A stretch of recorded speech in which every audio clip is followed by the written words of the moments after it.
this webinar tomorrow in a follow-up email, as well as the slides. We do ask you as we go through to share any questions you have. We've tried to make sure that we cover most, if not all, of the questions that you provided in the registration. But if you do end up having questions, certainly please share them. If they're super specific to an individual student, chances are really good we won't be able to answer it, but we will endeavor to do everything we can to answer questions that you bring up. We are College MatchPoint, as you probably know because you registered for this. And this evening we have 4 of the College MatchPoint team on this webinar. We are a team, and we are so grateful to work with so many families across the country and in Central Texas.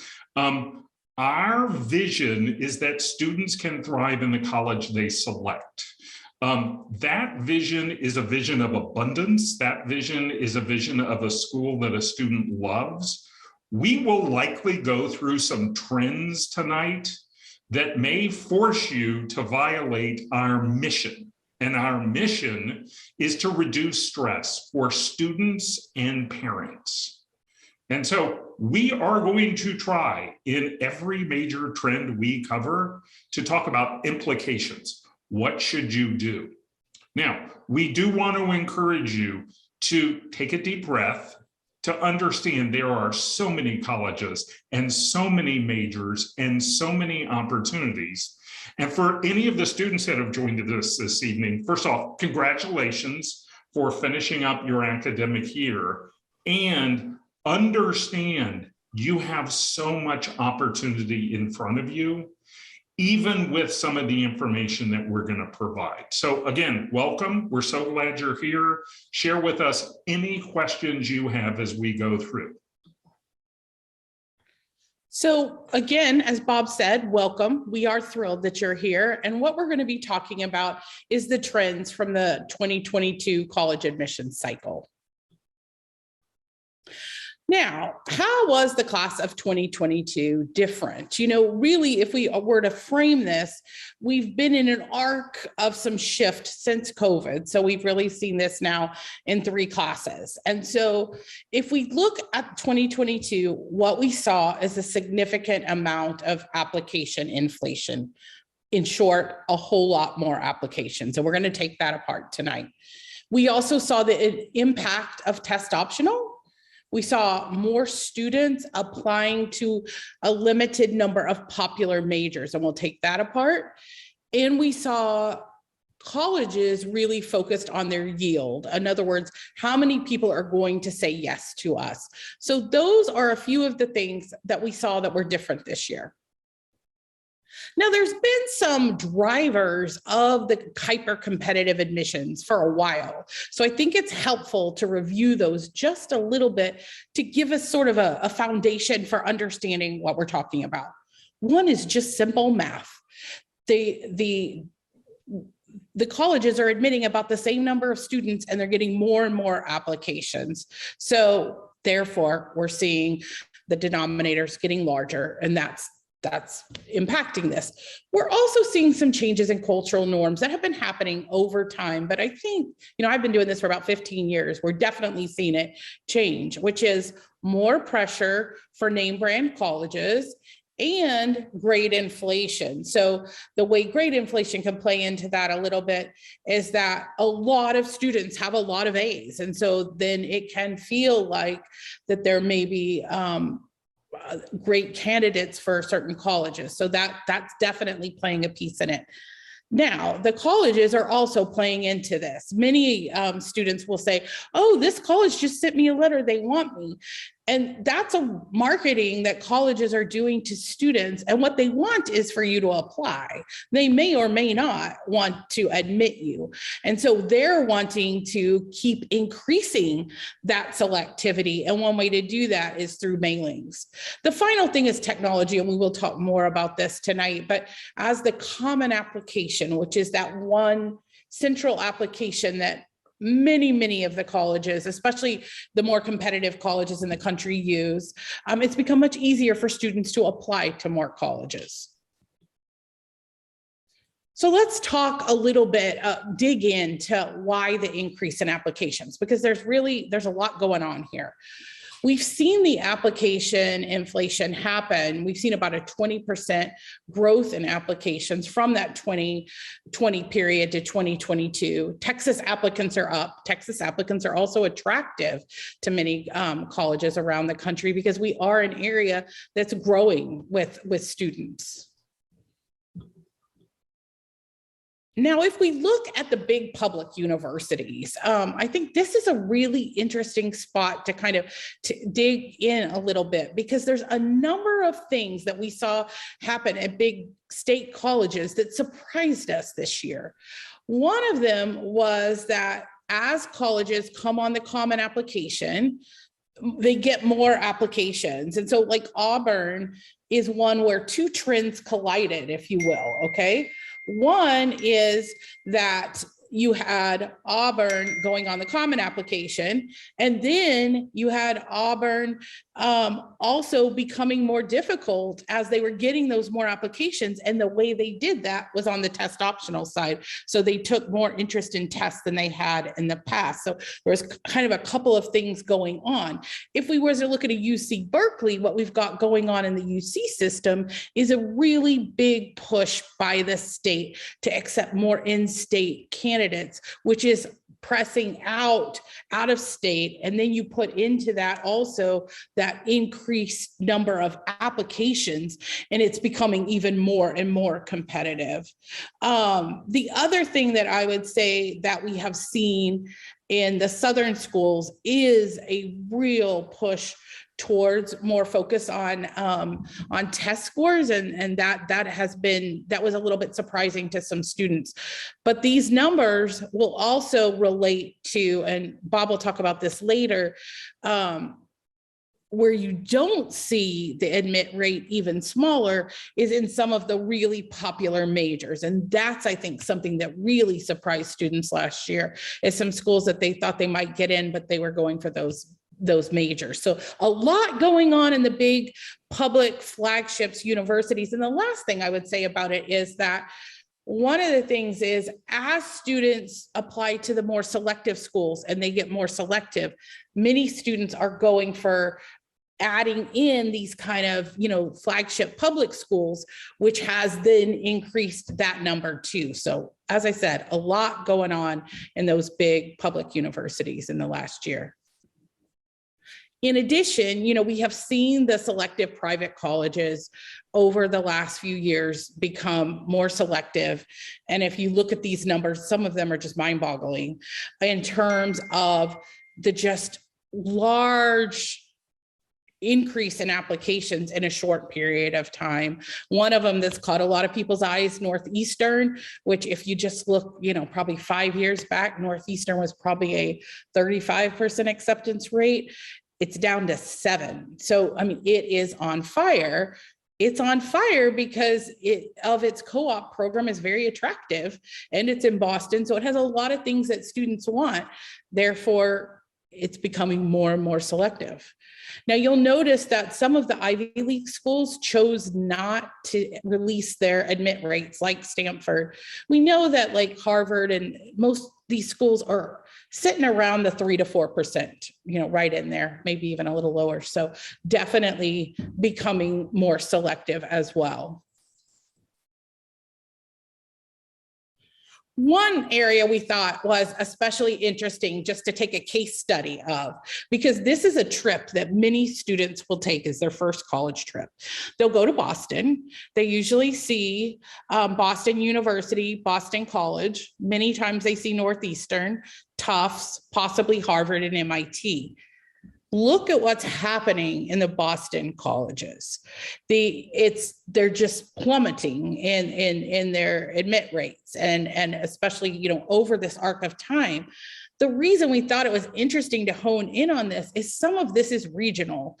Why does everyone pack up their bags and go to Boston as their first college trip, which is so common?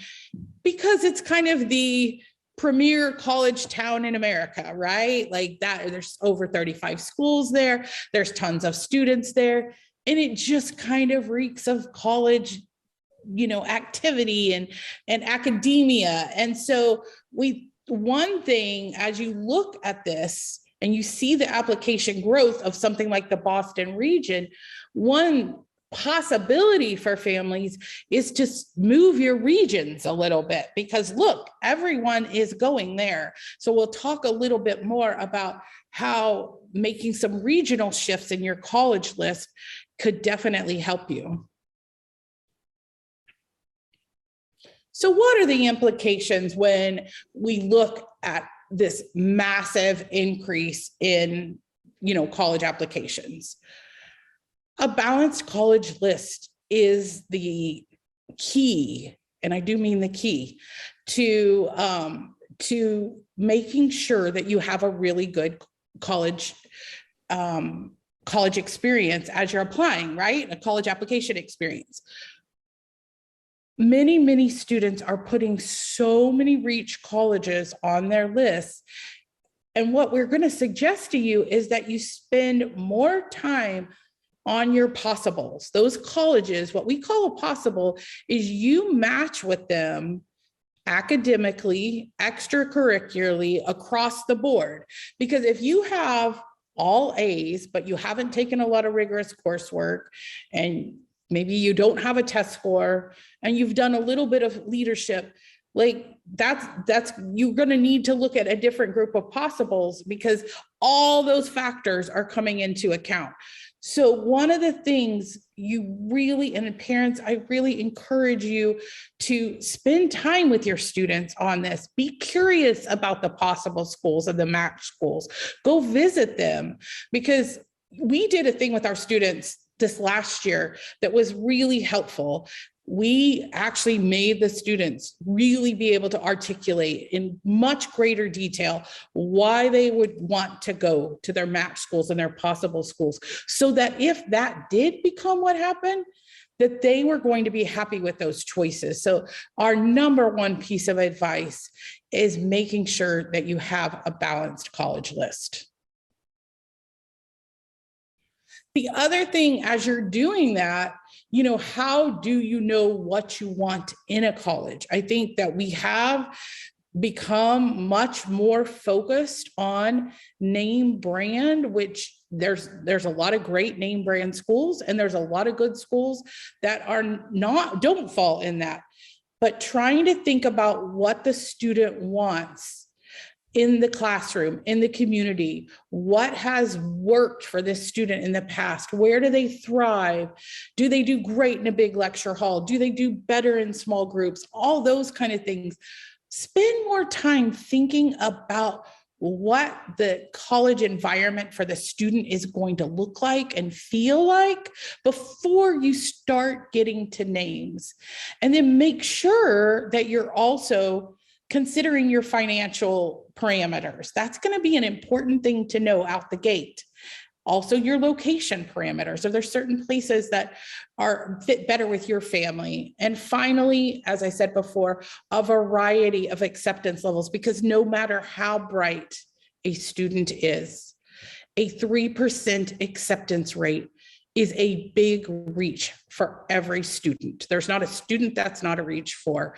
Doesn't mean that some won't get in, but you don't want to bank everything on that. One comment to jump in here. If a student at the start of developing her college list is going to get to know what she likes in colleges, she should get to know what she likes in colleges starting with her possibles, not her reaches. Trying to figure out which Ivy to apply to is a late stage list conversation. An early stage list conversation, once you identify your criteria, is let's start with possibles and really learn what we're looking for in a college. The other thing that I think is so important is, where is the student actually going to thrive? So it's going back to, how's the student going to thrive? Because what we know in terms of post-college success, it's what students do, not just where they go. One of the things that we constantly work on with our students is getting them engaged right now, learn how to thrive right now, because you're going to then thrive in the college that you attend. So I think as a possibility is spending less time just focused on the names of the colleges and more time helping the student actually thrive, which will ultimately help them thrive in college. A few other where I think some hidden gems are still there, because, you know, as much as we talk about, oh, there's an increase in applications and all of this, there are a lot of places that are still really excited about students. There's a lot of great programs. There's a lot of ways to go at this. So as Bob said, this is not a scarcity model. The small liberal arts colleges offer a lot of opportunity. Many of them offer a lot of great merit aid. So that's one spot to look at. Especially good for pre-med students, because getting that experience in a lab early on is far superior than kind of elbowing your way out in a big college. The honors colleges and less competitive colleges are great values. And so those can be a great way to get in a very prestigious program at maybe a school that isn't quite as competitive to get in.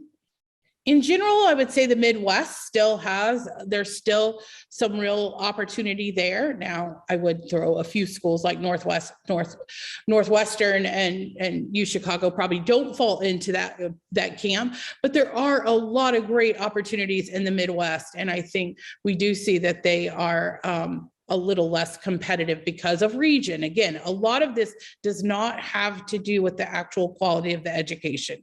It has to do with where a place is, a lot of factors. Finally, look for a college that is really strong in the area of study that you want to be in, but maybe isn't as competitive overall. So it's really great at what you want to do and what you want to study. That can also be a great opportunity for students. Well, great. So moving into the test optional world, which was an area that many folks had questions on. So first, a working definition of test optional is really having students have the opportunity to choose whether or not they want to submit a test score. One of the things that we saw along with these questions is sort of what does that mean for the evaluation process? And so when a school does not have a test score, the institutions will lean more into the other areas of evaluation. So then the academic rigor and the success in those classes becomes more important. The activities become more important. So whether or not your student chooses to do this is really going to be up to them. Now, what we're seeing trending ever since the pandemic is that more schools have really gone the test optional route and really allowed students to make that choice for themselves. So what we're seeing here on this graph is, even though colleges and universities have really sort of let go of the requirement for testing, we're seeing a lot of students continue to submit test scores to certain schools. So I think that's something that's really interesting that the data is showing as reported by the Common Application. But I think that this is really what is going to be telling for what is to come next. So as schools have enjoyed sort of the diversification of their pools, whether they're getting people from other parts of the country considering them, and they've really enjoyed having a lot of different applicants that they probably weren't used to seeing because the testing requirement was like one more obstacle for students to jump. Now we're starting to see that some of these students were like, it was too much and it was too good. And so we're seeing some colleges and universities return to the testing requirement. Starting last year, we saw many of the Southern colleges move in this direction, and we're anticipating more schools to start adding the testing requirement back in. Most recently, I think folks have seen that MIT is returning to requiring test results from students. So that is something to keep in mind, is that how this plays out for some subsets of schools. So what we're seeing at the highly selective end is, I think that most of those schools really want to keep the test optional in place because they've really liked what they've seen. We know that this can be an obstacle for students, but if you're choosing not to submit a test score, it's really important that you have something else in your application to stand on beyond grade academics, because at highly selective places, the grades and the rigor is in like 95% of the pool. So that doesn't help you stand out. So it's really these other pieces in your application that will have much more weight in the evaluation process. And I think that having these test optional pieces really is advantageous to students, because then you have a little bit more of a piece of the pie. You actually get to own this process a little bit more. So let's take a look at how the colleges are looking at the selective side of admissions. So a lot of students are wondering, like, do I submit to the highly selective schools? What is happening here? And what we're seeing is students who know that they're great candidates for these highly selective places are still submitting their scores, overwhelmingly so. So from the data that was shared from the cycle, we're seeing that most students are going to submit a test score at the highly selective places. So not having a test score is going to stick out a little bit in these pools. So whether you do the SAT or the ACT is really up to you in terms of what you want to share. But I think that if you're not going to submit the test scores, the other pieces have to be exceptional. Okay, so how do you know whether or not to submit this score? What's the secret to this sauce, right? So really what we're seeing is the easiest thing for you to do is go on a search engine for colleges that share scores and figure out what the middle 50% is for that particular school. The middle 50% is actually showing what the middle part of the applicant pool looks like, which means they're going to share what the middle low end is and the middle high end is. You're going to want to be more in that middle to high end of that band in order to be competitive at that school. So if you're going to submit a score, do a little bit of that work to kind of like understand where you fall.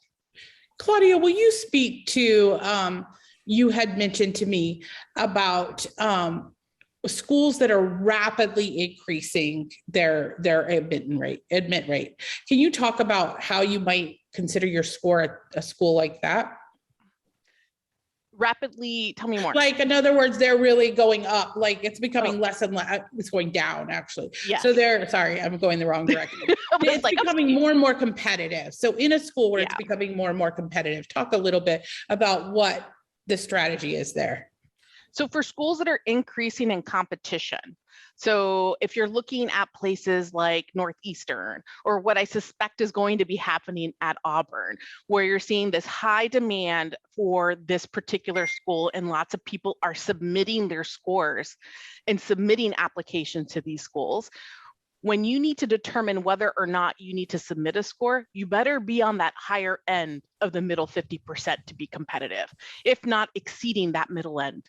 Because when there is a push in popularity, for whatever reason it may be, the competition just gets that much tighter. I want to jump in and make one other comment.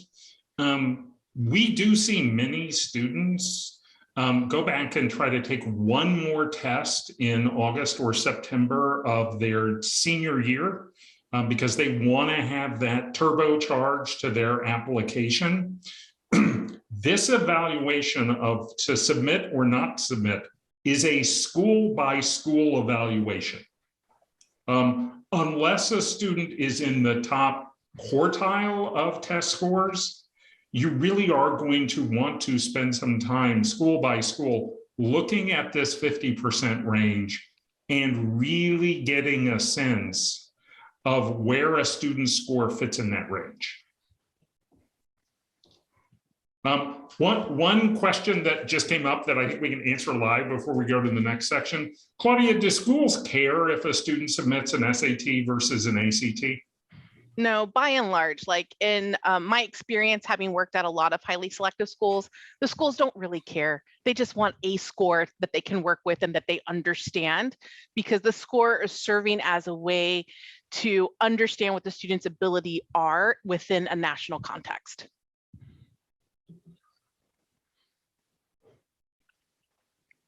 Okay, earlier, Lisa mentioned the competitive majors and how this is a subset of the growth of applications. The selective majors historically have been around business, STEM, computer science. It's been accelerated programs, either in nursing or MD. And these majors, we really had thought had reached sort of a stable post-pandemic level. And then 2022 results came in. And as Lisa alluded to, schools like Auburn got significantly harder in business and engineering because they became almost a national profile school in those areas of strength that they have competitively. Wisconsin, which traditionally for a lot of students have been a match, for a computer science student became a possible and even super competitive for some kids. If you look nationally, students are clustering more and more into a core set of 3 to 7 majors. And we believe it's unfortunate. It's creating sort of a sameness to a student's college experience and to their outcomes. What we do know is for those competitive majors, a school is going to read them in a very specific way. An algorithm is going to evaluate their transcript and if submitted a test score. And then that school is going to typically, particularly if they're a large public school, where majors are really, really crucial. So the large publics have tended to be the schools that have disproportionately focused on majors. Many of the schools, the first question they ask a student as an application is, what is your major? And the human read of their application, the resume and essays, are read in the context of that major. Okay, and so it's important to understand if a student is choosing computer science, the engineering disciplines, business, the accelerated programs, nursing, you're looking at a situation where beyond the read algorithmically of your academics, your resume and essays are really, really where you communicate what a college refers to as fit to major. Those are the majors that are seeing growth. We are seeing some secondary growth in majors like econ, psychology, but it is really those core set of majors where the most significant growth is. Some of the stats suggest business during the pandemic saw a 10 to 15% increase. Biomedicine, biomedical engineering has exploded as a popular major, at least among the students that we work with. So what are the implications?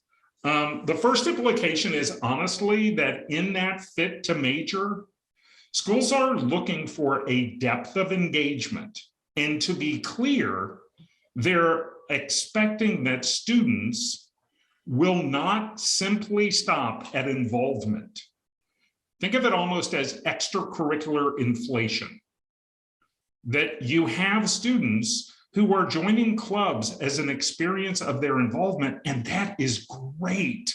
That is so wonderful.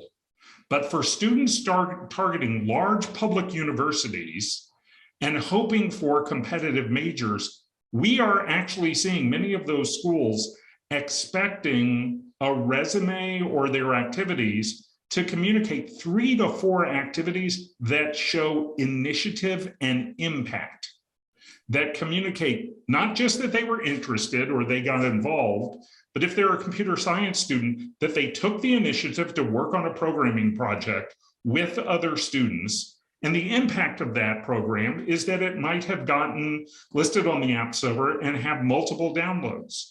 That creative writer not just wrote poetry, but published a book that was utilized in a curriculum locally. So that initiative and impact is crucial. And then Lisa and I, several weeks ago, were at our national conference, and we heard over and over again, it must have been the hashtag or buzzword of the conference, common good and demonstration of character. It's the complement to Fit to Major. Colleges are saying we don't simply want that mechanical engineering gunner who's done 4 internships or 3 research projects, but they have never gotten involved in their local community. And they really have not been able to translate those hard skills and those technical skills to soft skills and indications of character. Lisa, do you want to add anything to that observation around common good and character? Yeah, I have a couple of things. I think that one of the things that is a real myth out there is that you need to go chalk up a whole bunch of service hours, and that's going to do that. And I think if I can just, that is not going to do the trick, because what colleges want to know is that you genuinely care about something and you've invested your time and your energy into that.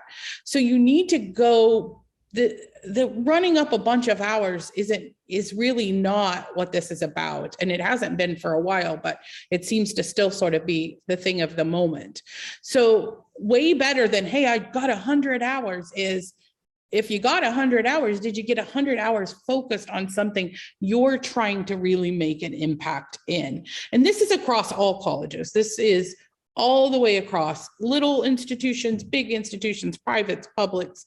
I think this thread is in here because colleges are wanting to bring together a community of people who can work with other people, who can be a good roommate, who is going to participate in class, who's going to join activities in the school. That's critical to them continuing as a thriving institution. So it is really important to them. And the other thing that I would add to this slide is, even outside of the big state institutions, I think we're really seeing all of our colleges wanting to see some Fit to Major, or at a minimum knowing that what the student's intellectually interested in.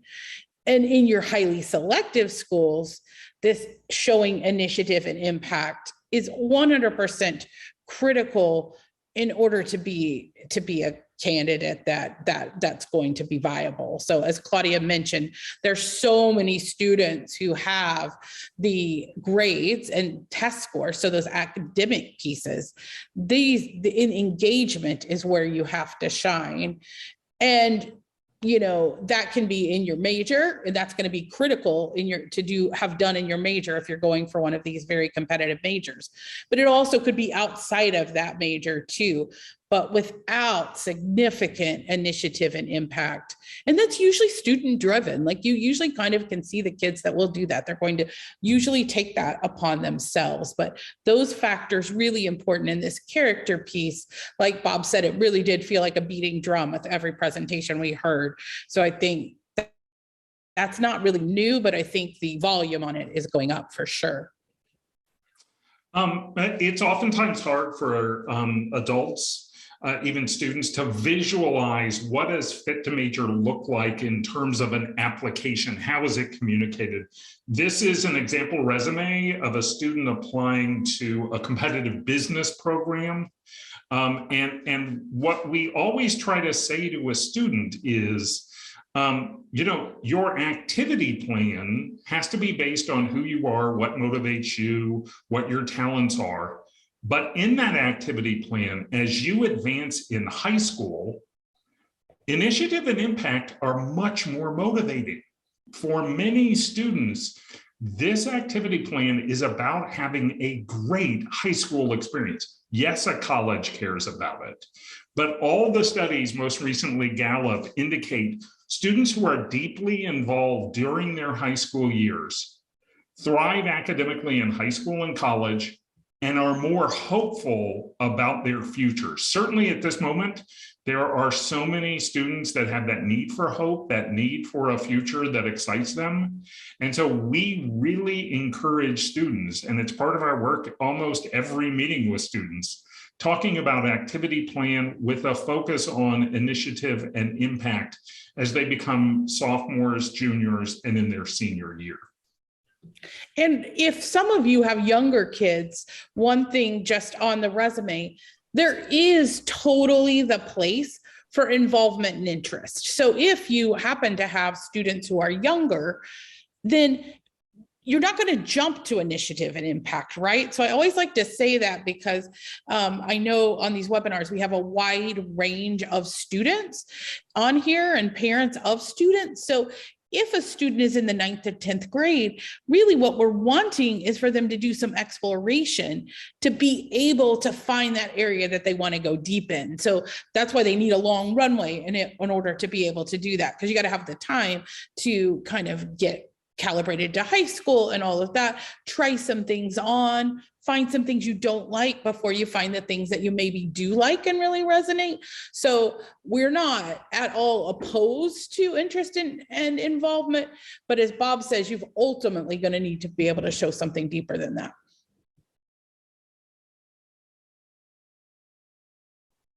Awesome. So let's talk a little bit about demonstrated interest. It seems to be an area that's a little bit esoteric for folks. So really what we want to talk about when it comes to demonstrated interest is you've got to show your colleges some love. Like, that's bottom line. You know, I spent 20 years reading applications and evaluating students. And I want to know that as an admissions person, that your student authentically wants to come to my school, because competition is stiff. I don't want to, for lack of a better word, waste an admitted seat on a student who doesn't really care about my school. You know, so I am looking for that connection that students have when I was on that side of the desk. So you've got to spend some time doing some of this engagement. You know, you can do virtual engagements. There's different ways in which you can do that. But what is most important here is a failure to show engagement is having an impact on college decisions. Not at the top. Harvard and Yale, they're always going to fill their class. They're not worried about this stuff, okay? But if we're looking at other schools that are competitive, but are not guaranteed to always hit their numbers, for lack of a better word, because there are budgets that are involved with this as well, is that they want to know, like, how well do you know us? This also plays into a little bit of the supplement work that you might be doing on your college applications when they ask you, like, why our college? They want to know, make sure that you're really sincere about that interest. And so, no, go ahead. Go ahead. Oh, no. So at our conference this week, we had a case study between Haverford and Johns Hopkins. And I thought this was super interesting, as they were looking at a student who had visited Haverford. And when she wrote her supplement, she didn't show the college any, like, she didn't say, oh, I visited, and when I saw this, it was, you know, made me imagine myself for, like, she was very flat in her supplement, which is when they were unpacking one of the reasons that she was denied. They said she came and visited, and yet when she wrote about our college, she couldn't really make any connection between herself and the college. So that just made me think of that. Yeah, and it's a great tidbit because it's true. And when I was on that side of the desk, it's something we talked about, like, this kid is so flat, they don't care about us. It's like really, really bad Coke Zero, which I love Coke Zero. So, like, you want to make sure you get those bubbles. They want that vibrancy there. And I just want to flag this. This can often be the part of the application process that falls off the radar for students. I have my college list, I have my essays, my resume, and I have my application. I'm going to hit submit, and I'm going to be ready for them to give me the love. And a crucial component of this is know why you want to go to these schools, and then communicate why you want to go to these schools to those schools. So it's why this is the only red in this presentation, because there are countless students who have their application decisions impacted by the fact that they never demonstrated interest to a school. And imagine with this increase in applications, how are colleges, it's harder for colleges with this vast number of applications to know who's really interested. And that's why what Claudia is talking about is so utterly critical, because colleges have to want to yield students. They want students to say yes to them. And they're using this as one of the inputs to determine if they think you're going to say yes to them. Okay, So definitely one of the ways in which you can demonstrate interest is doing the campus visit, but you don't want to commit the fatal mistake of actually not being officially on their campus. Like, go to the admissions office, say hello, sign in, folks, sign in. It's not hard, but this is a really great way to make sure that they know that you're there, and to make sure that you're getting a good understanding of what this campus is about. If it is possible for you to do the official visit and do the campus tour and the information session, wonderful. If it happens to be that you have a very packed schedule and you're driving through that campus, do your homework ahead of time. Register for some of these virtual experiences that we'll talk about in just a second, so that you're making an informed visit, and then you can email your rep later and say, hey, I was on your campus on a day that you weren't available for us because it was at 8 o'clock on a Saturday. And admissions people deserve to have a weekend too. And so making sure that you're following up with any questions that you may have and just letting people know that you've been around makes a difference. And you can be smart about how you do your campus tours as well. So there's a lot of ways. Virtual opportunities. Okay, so this is what I was talking about. So here's the secret and the sauce. This is all you have to do is go to the websites, okay? Go ahead and join that mailing list first and foremost, because colleges and universities will immediately start sending you mail, okay? So that's one way in which they're trying to tease out who's interested. Your job is to actually click open, hit the click button, click, click, click, okay? And open up that email, because guess what? Admissions people are super stalkers. Their marketing and management systems are very sophisticated. And we can see, when I was on that side of the desk, how long you actually spent on our website. We can see whether or not you opened emails, whether you clicked on links. So it's important that you get on the mailing list and create sort of a presence virtually with these colleges and universities. Do the virtual tours. I think that it's a wonderful way to get great information about the school. Many schools, as a result of the pandemic, have done such a wonderful job of doing information sessions and making them available online. So get some of the official information from the college or university. Pay attention. What are they trying to push? What are they highlighting? What is great about them? So that you can start assessing what's not so great about them. So you can make those determinations on whether or not these places are right for you. You can also be very savvy and do a search on their website and see if they take demonstrated interest into account. I would say many of the highly selectives, maybe not the ultra selectives, but the highly selectives do take it into consideration. And there's a lot of places that don't use it either. So take that time, do the search, or give them a call. Email them, because I know that you're tech savvy, you're on our session today. And so ask the question of how they are using demonstrated interest. But so many wonderful opportunities. Student panels are available online. Some places even have put case studies and tips and advice on how to apply to their school specifically on their website. So make sure that you do spend some time looking at what virtual opportunities are available. And if you can, choose virtual opportunities that you have to sign up for. So because a few of the tours you don't have to sign up for, but almost all of the information sessions you do. So just like when you visit, why are we keep saying do things that sign up? Because it's showing interest. It's actually demonstrated interest when your name goes into that registration. So yes. Admissions are super stalkers. They're tracking it all. Yes, exactly. And what I would say, you absolutely can check out, who's doing demonstrated interest or not. I do think some colleges are a little super stalkery and it's never going to hurt you to do demonstrated interest, and you're going to learn about the college, which is going to be good for you too. I want to piggyback on what Lisa said. The financial return on test driving a college before a parent pays for 4 years of tuition is substantially more compelling than any demonstrated interest advantage. You generally speaking want to drive a car before you buy it. College costs a lot more than a car.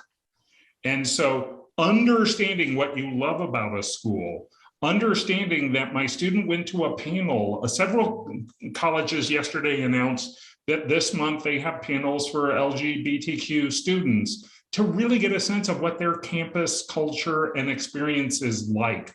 that is invaluable for a student. Yes, it's helpful for a college admissions officer to see that that student went. Infinitely more important is a student being able to confirm their college criteria fits that school. Okay, now blowing this up just a little bit larger.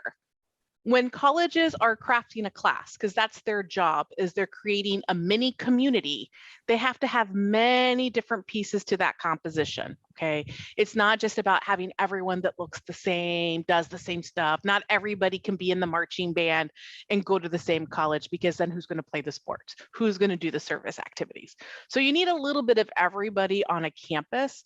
And what's tough about this process is that every single school has their own priorities about what's important to them and what they're valuing. You can get clues about this through their mission and vision statements and visiting their admissions websites to see like who are they really trying to attract. But more importantly, this is also why demonstrated interest is important, because if you have to choose from among a lot of applicants who look very similar, it's a safer bet to go with the ones who have demonstrated the interest. So that's one thing to kind of keep in mind. And as these schools are crafting these communities, they're trying to create the best learning environments for you. That's probably why you're interested in them to begin with, is because you want to know what maybe somebody in California is thinking about, or you're thinking about what's happening in another part. I love to use food. People know this about me. So like here in Texas, we're all about Whataburger. We're very loyal to Whataburger. Don't mess with our Whataburger. But if I'm to talk to Californians about the best burger place, they're going to inevitably say In-N-Out, and that's going to spark a discussion. Okay. Out in the East Coast, you might talk about White Castle. I think White Castle is trash. You can send me the mean emails later. It's okay. But like every place has their thing, right? And if you're talking about international students, think about how rich the foods are across the world as fast food, street foods that you can have access to. If you translate this to a discussion about politics or economics, how much richer is your environment when you have those different perspectives? So that's the goal of creating the class, and I will wait for the hate mail later.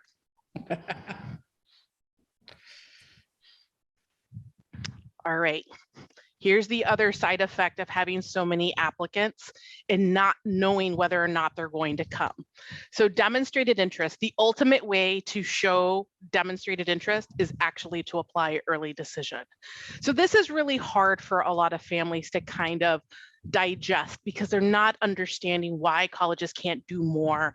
There are limitations on spaces on campus. They may try to be they probably want like a particular size of class because they only have so many beds in the residential hall. They want their classes to be a particular size to foster discussion, etc. But the bottom line to all of this is that institutions are businesses, and they have an obligation to their campus to make sure that they fill their class. And so what we're seeing as one of the trends is that many schools are starting to fill a good portion of their class through early decision. Okay, doesn't matter if you do ED1, ED2, there's some variety there in the ED world, but we're seeing that a lot of campuses are trying to lock in a portion of their class early because they want people who are the most interested in them to come. And so there's a little bit of a plus with the ED, but if you're not ready for the ED, you've got to understand that one of the things that is a side effect of filling so much of your class ED is that then the regular decision becomes more competitive. Okay, so that's not to scare you, it's just do the demonstrated interest and do your homework. Okay, so we've talked about touring, we've talked about consider applying early decision. And so I would encourage you to do your homework, get on those mailing lists, because that's what's going to serve you well in this process. And we had one Great question. Go ahead, Allison. A great question came through that I think would be helpful to answer live, which is, if you apply ED, can you apply to other schools while you're waiting to find out from the ED school, or do you have to wait? So for early decision, it is binding. So that's the whole nature of early decision, is that you're bound. However, it is acceptable to apply regular decision to other places. You cannot apply early decision to multiple places because that doesn't make colleges happy. And I can tell you, in my career, we have denied people who have applied to multiple places under early decision. Because, you know, it's a small community, it's a niche profession, and when we know each other, we chat. Okay, you know, And usually over food. One other piece on that, though, is that you can apply with most schools. Now there's regular ED, then there's selective early action. So I'm just talking about ED. You have to take the other ones apart. With ED, you can also apply early action to schools. Early action is where you submit that application early and you are going to hear back, but you're not committed. Okay. So you can also go on, just like you can apply regular decision, you can apply early action. Again, some of the Ivies have, and Stanford have restricted early action, and that's a whole nother thing that we're not going to get into. Right. Okay, so where do we go from here? As Lisa alluded to, there are several graduating year classes on this webinar. If you're a 8th or 9th grade, a parent of a rising sophomore, the implications are very different than if you're a rising senior. And so the first thing to understand is we're all at different places on the trail. This isn't Google Maps. No one can tell you the directions to get to Stanford or UT Austin or Auburn. It starts with the student, who they are, what they want, what's important to her. Now, we are very fond of this quote. In fact, in some ways, it defines part of our mission as a team. And that is, there isn't one right college. There are so many options and opportunities for a student to grow and to flourish, to thrive. And wherever you are on this journey to college, we always ask students, where are you on a stress level of 1 to 5? 5 being I'm freaked out, 1 being doesn't seem like that big a deal. You should never go above a 3. There's just too many schools out there to get so wound up. We joke with parents. No parents look back when their student is a freshman in college and wish they had fought more with their student. They don't, they look back and think, what was the point of all that stress? So we just want to ground all of you in this understanding that while we talked about a lot of highly rejected schools, we talked about application inflation and fit to major and other admissions buzzwords, we are in a moment where there are so many great options for students. And the center of their list, the most likely outcomes for them are their possibles and matches. And that's where students can get so excited about their future. A couple of items on resources. We have 2 upcoming webinars. We'll include the links to register for these in the follow-up note. Many of the families that we work with are interested, or their students have already UT Austin and Texas A&M on their college list. We have updated guides for both schools coming out by the end of this month. We have a UT admissions webinar on June 16th and an A&M webinar on July 21st. And we have a guide to highly selective colleges that will also attach in the follow-up note. In August and September, we will be having a couple of webinars on testing trends, on the PSAT and prep, on executive functioning skills, and on activity planning for initiative and impact. This time of the year when college admissions can seem like an overwhelming topic, more important than Top Chef, the season finale is in 13 minutes. We always say our commitment is not to tell you how to get into UT or Stanford or Clemson. Our commitment is to make sure you understand all the expertise that it takes for you to tell your best story about yourself. Now, before we wrap up, are there questions that we haven't answered that we can address in the last couple of minutes that anyone has?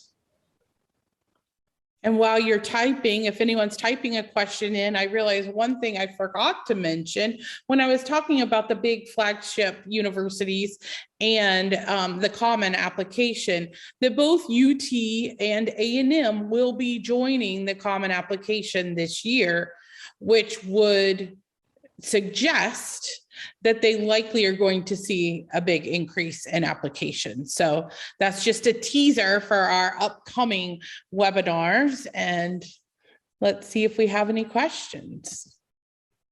Doesn't look like it. I don't think so. We so appreciate everyone taking time out of their evenings. Congratulations to students on finishing their academic year. Claudia, we have someone hoping that a Whataburger order is in for you today. I will grab that Whataburger order out of your hands. But we just really appreciate it, and we hope you all have a great rest of the day and a great rest of June. Thanks so much.